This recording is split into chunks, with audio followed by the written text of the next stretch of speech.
Straight ahead, pressure campaign. A North Texas union is among hundreds of organizations and companies calling on Congress to end the government shutdown. We hear from them and people who rely on the SNAP food assistance program, which is now set to run out of money. Quit playing games and just do your job. Name game. Colin Allred and James Talarico tout their endorsements as they vie for the Democratic nomination for U.S. Senate. What they say about the potential for Dallas Congresswoman Jasmine Crockett to jump into the race. And turning back time, we got an extra hour of sleep last night, but one effort to lock the clock may have just been killed. Good morning, I'm Jack Fink. Get your fix for Texas politics. Eye on Politics on CBS News Texas starts now.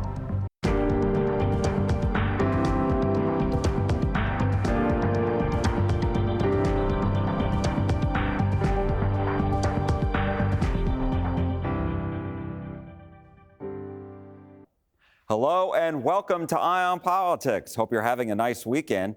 We begin with the political calendar, which is intensifying. Tuesday, November 4th is Election Day. And as we've told you, 17 constitutional amendments are on the ballot. And there's a special election for State Senate District 9 in Tarrant County. And the next very important date comes just 4 days later on Saturday, November 8th.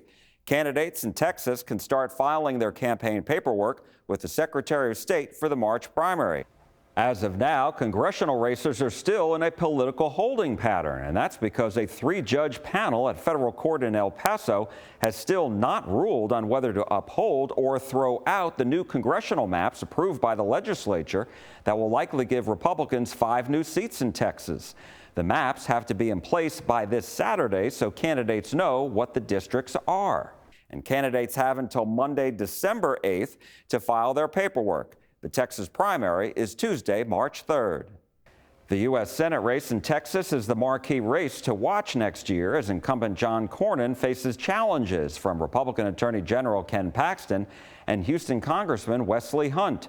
Governor Greg Abbott and Lieutenant Governor Dan Patrick are also up for re-election, and multiple Republicans and Democrats are competing in primaries for the open Attorney General seat. Now to the ongoing government shutdown, which is entering its 2nd month and on Wednesday will become the longest shutdown in U.S. history. A North Texas union is among the hundreds of unions, companies, and other organizations that are calling on Congress to pass a clean continuing resolution to reopen the government immediately. The Republican majority in the House passed that clean CR in September, but in the Senate, 60 votes are needed, and Republicans need 8 Democrats to join them in reopening the government, and so far, there haven't been enough Democrats to vote for the CR.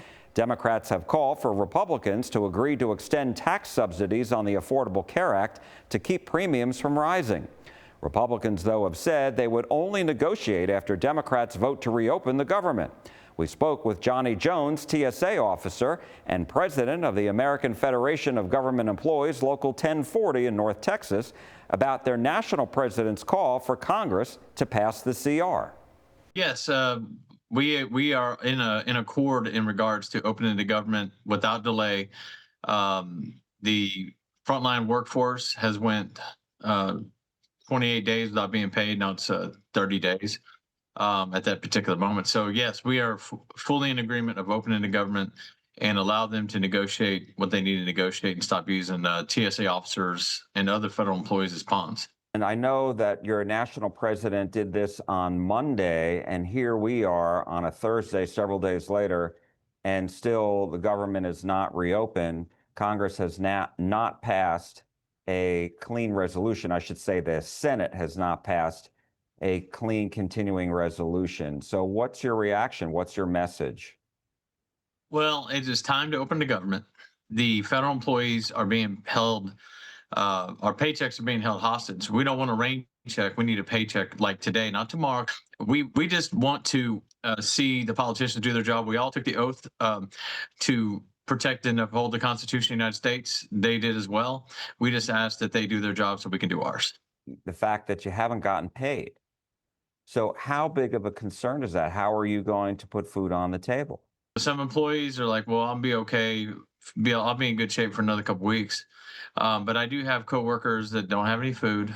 I have coworkers that have $1.98 in their bank account. I have coworkers that are, going to food trucks and food pantries after they get off work.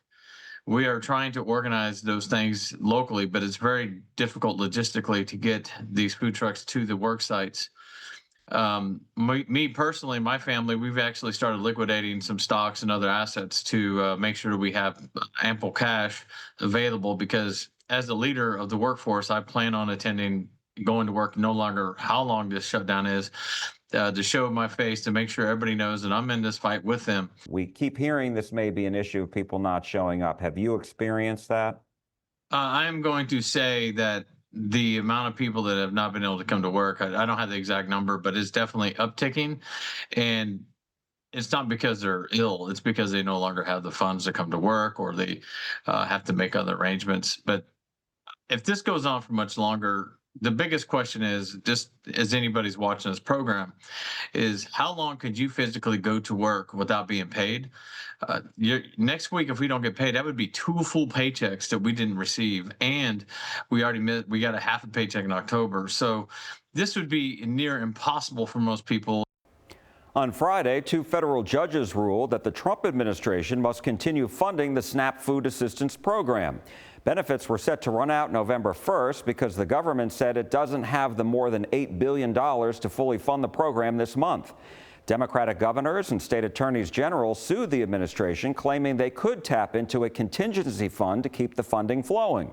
I went to the Good Samaritans of Garland Food Pantry last week and spoke with people who rely on this program to put food on their table. Honestly, I do not understand how this could happen. It's just wrong. 73-year-old Linda Mitchell says she survived a heart attack and cancer, and that she should not have to go hungry because of the ongoing government shutdown. It's not right. It's not fair. It's not fair to the human being. Put yours in the bag. Mitchell and Chantel Friedman are loading up groceries from Good Samaritans of Garland Food Pantry. This is a lifeline. As of now, they believe they won't get their monthly SNAP federal food assistance because Congress won't agree on a way to reopen the government. It scares me, and it's like where my next meal is going to come from, how I'm going to feed my kids, how I'm going to provide for my family. At this food pantry, Freeman and Mitchell aren't alone. Just look at the line outside the door. The directors here at Good Samaritans of Garland say they really started to notice the need grow in 2022 after COVID. It's a situation they describe as a silent pandemic of food insecurity. In this last year in particular, we are seeing more and more families coming in. We're at 35% children that are in need now, and these are families that are in dual income homes, multi-generational homes, just doing everything they can, and they need help. People can come here twice a month to get a carton of food, which contains meat, milk, fresh produce, and canned goods. Much of it supplied by the North Texas Food Bank, which is expecting the need to grow even higher. Our service area, our 12-county service area, has about 460,000 people who are on SNAP. If those people don't get their SNAP benefits, they're going to go to one of our 500 partner agencies to get assistance. Both Mitchell and Freeman say they're relieved they can come here for help. It makes me feel really, really good because it is truly a godsend. They have a message for Congress and the president. They really need to sit down and come to agreement because they're hurting the communities. Quit playing games and just do your job.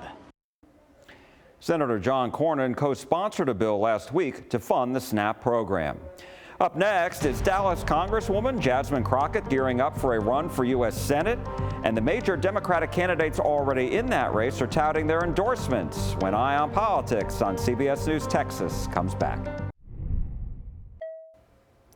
Welcome back to Eye on Politics. There's increasing talk about Dallas Congresswoman Jasmine Crockett potentially jumping into the Democratic primary for U.S. Senate. Supporters have been conducting text polls on her behalf to determine whether she could win. She has come out on top of one hypothetical poll. As we've reported, Crockett has told me that what would be the determining factor for her is polling that shows she would not only win the Democratic primary, but also the general election.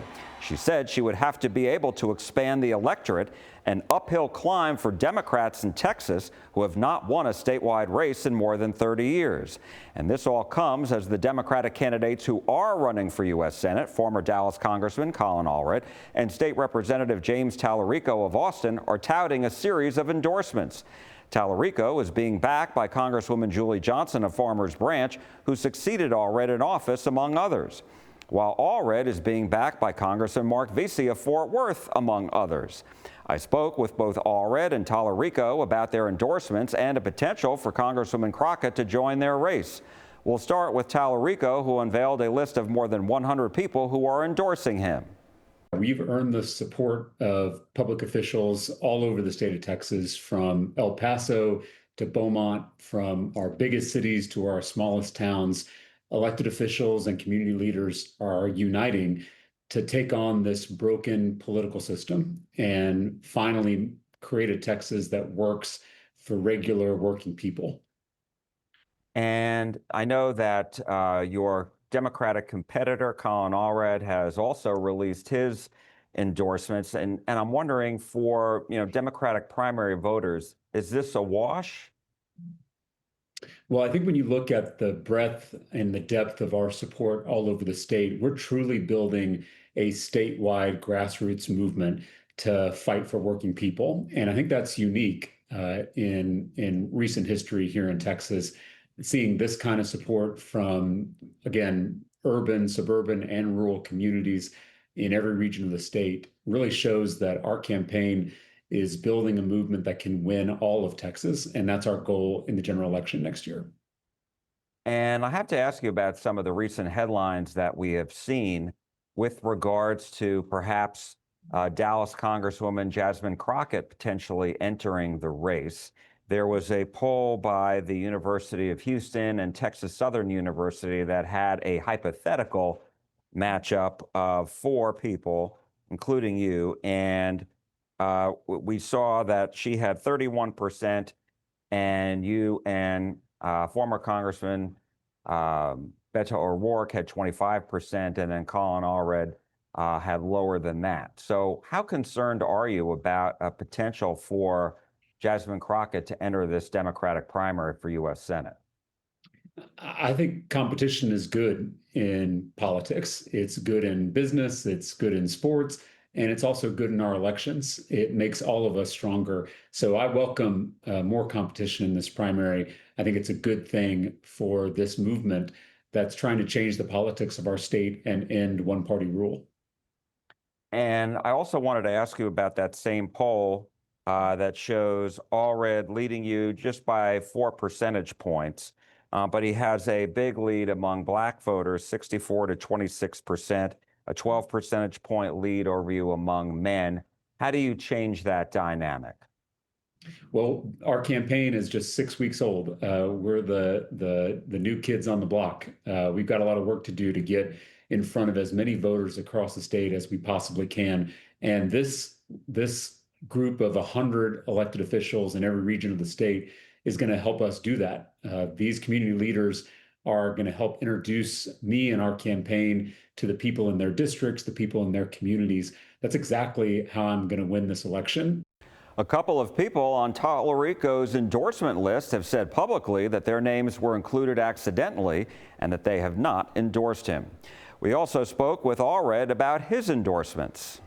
I'm honored to have the support of folks who I think know that I'm the strongest candidate to run in and win the general election. And I think this election is too important, and there's too much at stake.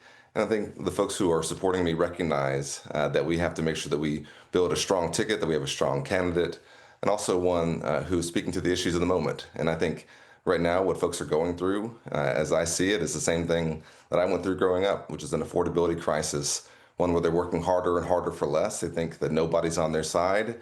I am. I see them. I hear them, and I want to be a senator for them. And as you know, James Talarico, the state representative from Austin, who's also running in the Democratic primary, released a list of endorsements. So for Democratic voters, is this just a wash? Well, listen, I know this is part of it, of course, and there's going to be back and forth. But I think what we have to be focused on, is the general election and who can make sure that you have a record of winning tough elections. I beat, as you know, Jack, Pete Sessions in a really tough race here in North Texas and had a tough re-election, overperformed in the last election, have shown that we can do that. And I think that's what ultimately folks are looking for, in addition to, what are they facing right now? I've got to ask you what's been circulating in the headlines. A lot of Democrats are talking about it here in Texas, and that is Congresswoman Jasmine Crockett says that she's considering getting into the Democratic race for U.S. Senate. And there have been hypothetical polls that show she is ahead. And so I'm wondering, what do you think of that? Well, listen, I've got a lot of respect for Jasmine. She's a friend, and she's certainly a fighter for her constituents, and I certainly appreciate that as somebody who's from Dallas. But, as I said, my focus is on who I think the real opponents are here, which is not other Democrats. It's someone like John Cornyn, who's been in Washington for 2 decades doing nothing for working Texans. Someone like Ken Paxton, who, is basically historically corrupt and who's shown that, he cannot represent us. I think we have folks running on the other side who are only interested in trying to pursue the support of one person, and that's Donald Trump. I'm trying to pursue the support of 30 million Texans, make sure they know that I'm here for them. But if she were to get in, would that present a problem for your campaign? Well, listen, I think everything is always a challenge or an opportunity. And I see everything, in campaigns like this as you just have to approach it as an opportunity. Yes, it's something we'd have to deal with, but it would be an opportunity for us to continue to drive home the message, that I've been working on and trying to make sure that we, get folks to understand, which is that, I think that what working people are going through, in this state is that they're working harder and harder and they feel like they can't, help their family get ahead. And so to me, that's the most important thing that I want to stay focused on, regardless of who gets into the race. A federal appeals court has upheld the newly drawn Tarrant County Commissioner's Court map. In June, the Republican majority redrew the map, reducing the number of Democratic districts from 2 to 1, leaving Republicans with 4 of the 5 districts. Democrats filed suit against the county, claiming the new maps should be thrown out on the grounds they were racially gerrymandered. But the ruling by the Fifth Circuit U.S. Court of Appeals found that plaintiffs did not prove the Commissioner Court's motivating factor was race. The new maps will be in effect for the March primary. Up next, we got an extra hour of sleep last night, but at least one lawmaker in the U.S. Senate wants to block an effort to lock the clock. More on that when Eye on Politics on CBS News Texas returns. Texas Secretary of State Jane Nelson is asking a judge to dismiss the Texas Republican Party's lawsuit that seeks to force the state to close the Republican primary for the 2028 election, which is the next presidential election. Nelson filed 2 motions in court late last week. A bill filed in the legislature to close the Republican primary failed.